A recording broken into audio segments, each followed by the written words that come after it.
I'm Victoria Pearson, but you can call me V, and I have got a ton of vlogs planned for you coming up, but I haven't been able to do any of them for today, and so today we're just going to have a little chat.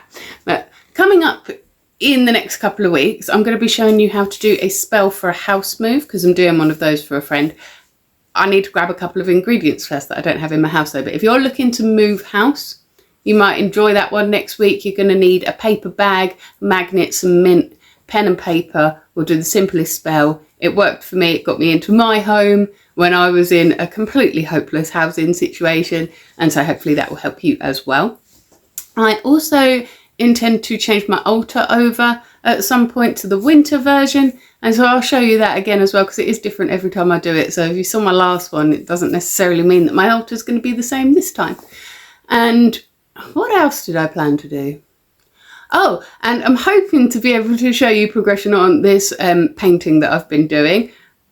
I was going to show you that a couple of weeks ago. I completely messed it up. It looked like a toddler painted it. I had to scrub the canvas clean and start again. I've done my preliminary sketches,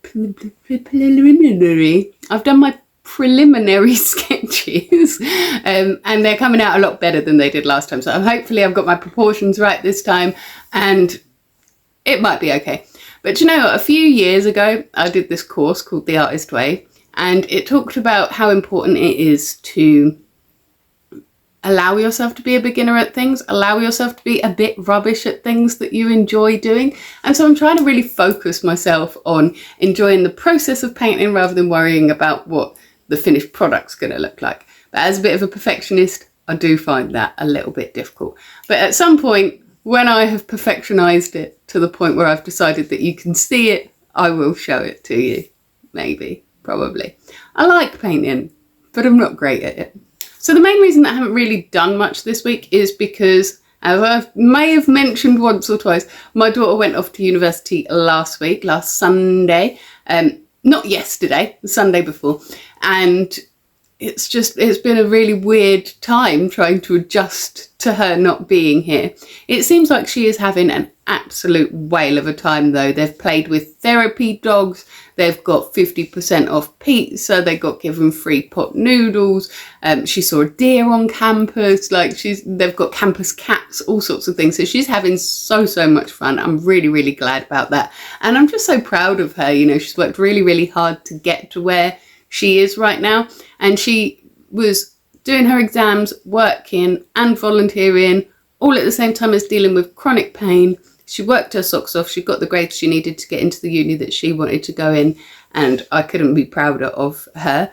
But it is really quiet in here now. It's really strange. There's nobody in my house that is singing in the shower anymore. We've just got silent shower people in the house now, and that's weird.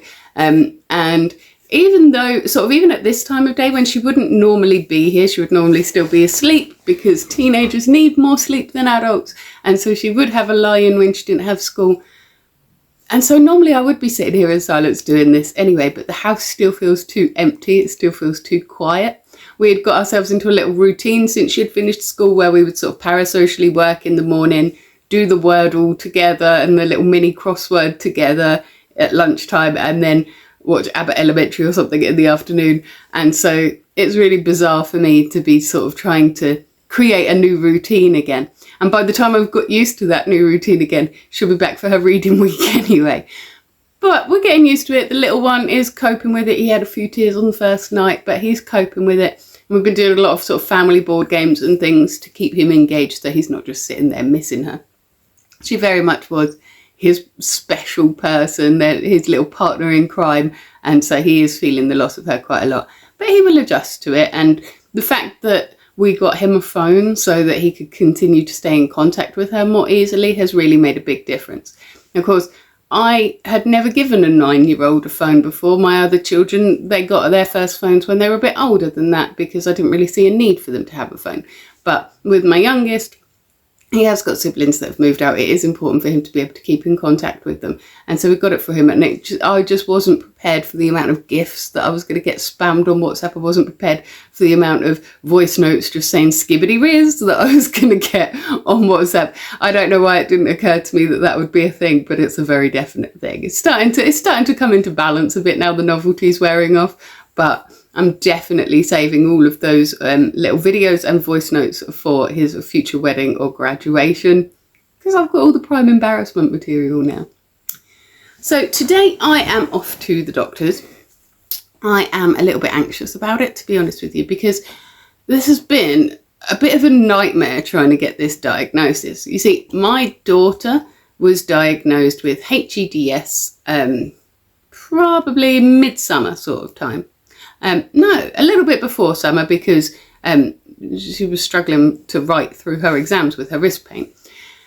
We went and saw the specialist after the GP had referred us to physio that hadn't helped, it made it worse. We went to see this specialist who almost immediately diagnosed her with EDS, and then whilst we were in that appointment talking about all the different things, it became quite clear to me that I get quite a lot of the symptoms of EDS as well, and that specialist actually said to me, yeah, it's genetic, you possibly do have it, go to your GP, get a referral, and we'll see you about it.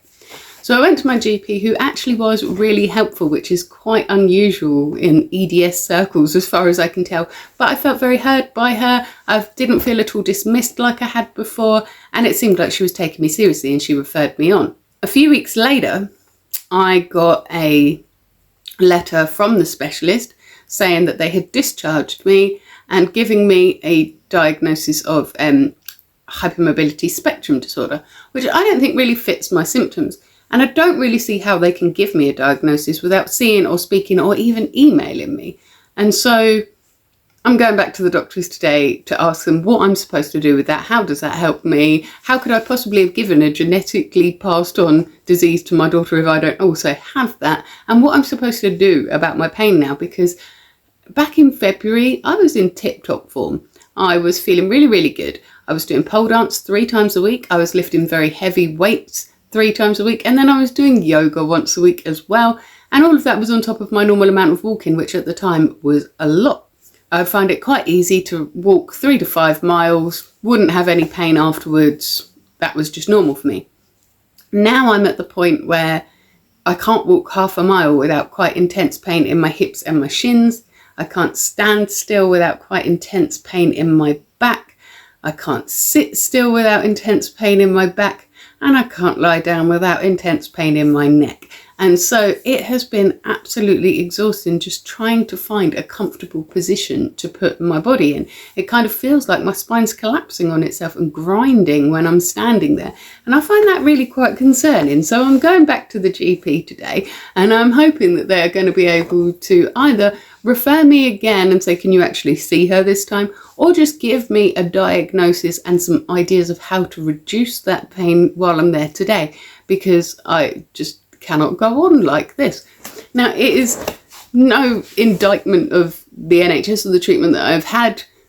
EDS is difficult to diagnose because we get used to the symptoms. We don't realise that they are symptoms. We think that they're normal for us, so we don't mention them to the doctors. We just mention the most pressing symptom. Last time I went in with a great big list. I'm probably going to have to do that today, I think, as well.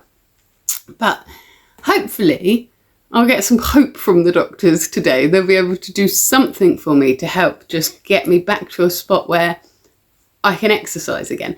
I don't mind if I can't exercise to the extent that I was exercising before, because that was a lot. I understand that I'll have to build up slowly. I've lost a lot of fitness and this sort of thing, but I want to be able to exercise a bit because it's better for my brain if I move around more.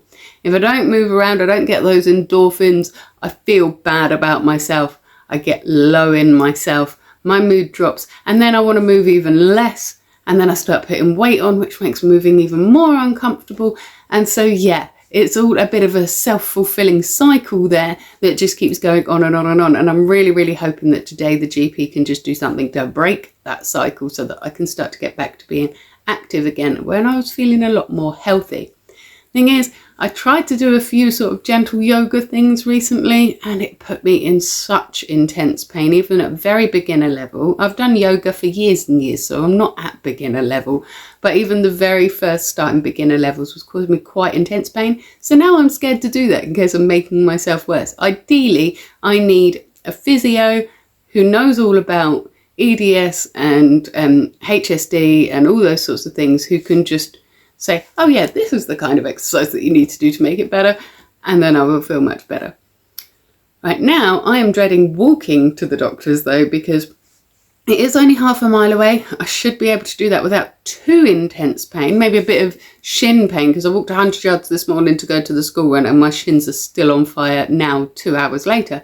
But it's also absolutely pouring with rain today, like absolutely lashing it down. And so even though it's only half a mile away, I'm seriously considering driving down there. That's quite bad, isn't it? And that is the level that my pain is at the moment. So I'm hoping that that's going to pass soon. In the meantime, like I said, I'm doing lots of displacement activities. I'm doing lots of distraction activities. So I'm going to be working on this painting over the weekend for as long as my back will allow me to sit in that chair. And then hopefully I am returning to my collab, because I've only got a few chapters left of it and I haven't really done much at all over the last couple of weeks on it, because I've been really busy with my daughter and with pain and all that sort of thing. It is also Friday today, so I'm supposed to be doing a great big house clean. Because I normally do that on a Friday so that the house is all nice and clear and clean, ready for the weekend. And so my husband, who has a very manual job, doesn't feel the need to start cleaning when he gets home. But to be honest with you, that is the thing I'm probably going to procrastinate on and sit here in my mess, because I would really rather be doing something fun and creative. I will be back next week, maybe with a little update of how it went with the doctors. But regardless, I'll be talking about something. I'll either be doing this house move spell or my altar switch up. I'm not sure which one of those that I will be doing. And then hopefully be able to show you this painting and maybe read you a little bit of my collab on another one as well. But if there's something else that you want me to do a video about, let me know, because I was asking on Blue Sky this morning, what do you think that I should vlog about? And one of the answers was, oh, tell us something that you do often that people might find interesting. And I just had this complete brain blank of, but I'm not interesting. I'm not at all interesting, and nothing I can do is particularly interesting. But I suppose to me it just seems boring because I do it all the time. So if there is something that I have mentioned in passing that you're interested in hearing more about, let me know and I will do my best to do a video about it. I had better go and get ready to go to the doctors now. So join me again on Monday for my next vlog. And if you can't wait to see me again, I understand. I will be here every single morning in your shorts, taking a great big deep breath. I'm letting you know what I'm grateful for. Sometimes I'm letting you know what's challenging me as well, because life is hard and we're honest about that here. But I'm also here on a Witchy Wednesday as well, doing a little intuitive tarot card reading for you. It's sort of a very, very miniature version of the readings that I sell on my Ko-fi account. And so if you like how I do them, you can always book me for a private reading as well if you want to. But until then, you have yourself a magical week.